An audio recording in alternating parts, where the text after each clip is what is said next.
Hi, this is Shane from rkdrums, and we're continuing our roaster build today. We have just installed one bracket in the previous video on the handle side of this assembly, and because this is a heavy 12-pound build, we're going to put a secondary bracket on this motor side of the grill. So we won't use a bracket on the smaller kits. It's more of an encumbrance than it is a help, but in this heavy one, we're going to build this one. Now, one thing I want to show you, this bracket, it is a universal rotisserie bracket, but you'll notice there's a hole right here.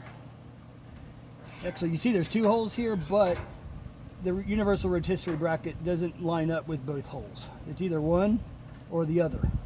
So you may run into this problem. It's not really a big deal. Don't panic if this happens. What we're going to do is we're actually just going to drill a hole here instead for our own.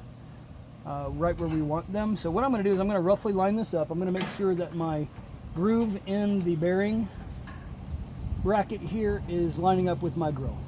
I'm just eyeballing it. It looks pretty good. It also lines up with one of my holes here. If you can make that work, you can do that. I'm just going to make my own holes here in this case. Make sure this lines up, and then I'm going to use my pencil, and I'm just going to draw on the grill, outline my 4 holes. We did the same on the other side, but now we're just doing it again, maybe in a little bit better lighting on this side. So now when I take this away, I don't know if you can see this or not, but if you get in close, you might be able to see my 4 spaces where the slots line up, where I drew it with the pencil.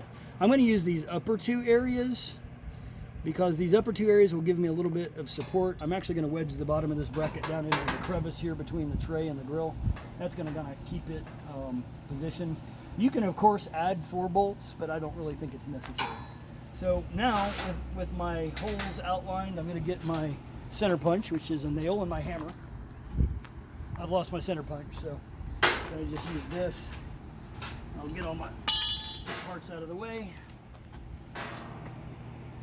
And I'm just going to use this nail right in the center of that mark that I drew with the pencil and just make a dent. Might have to do it a couple times.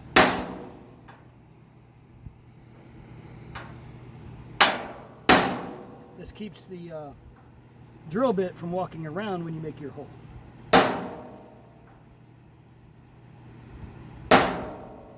Here, I got 2 nice dents. If you get in close up here and see, you can see I got just some dents that'll hold the drill bit in place, so when I drill it doesn't tend to wander around. So now that I'm done with that, I'm going to get my drill.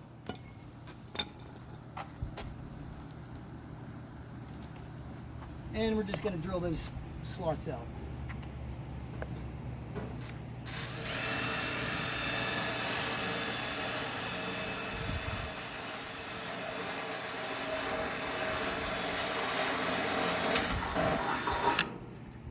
And the second one.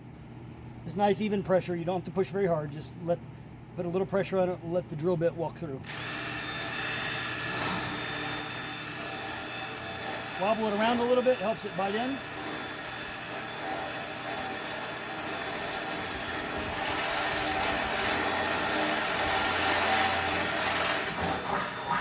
And I'm through. Okay, got 2 holes. All right, next, I'm going to get my bolts, which I put them down here on the ground. And let's see.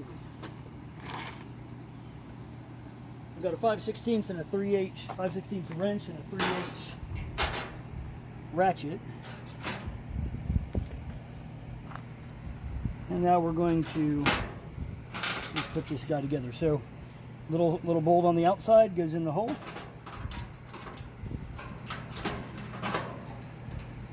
And bolt in the other one. And if we'll go around the other side so we can see what I'm going to do over here. I'm just going to use my nut, which is right here. I'm just going to thread it on. All right, so we're going to continue and tighten these. I got a wrench on the back side to hold it steady, and I'm just going to spin this around until this bracket tightens up.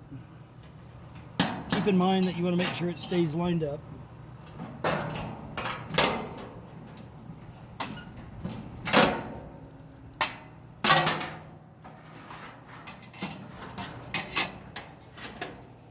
Socket fell off.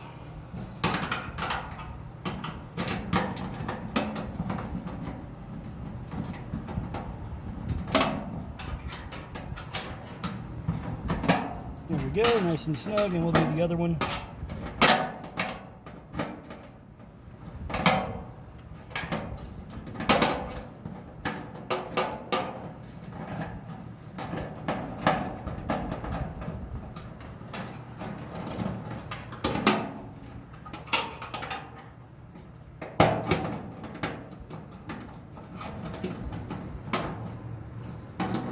There we go, brackets nice and tight on both sides. All right, that covers the installation of the brackets. The next step is going to be position your rotisserie rod in here and see if it does line up and spin nice and smooth. We'll cover that in the next video.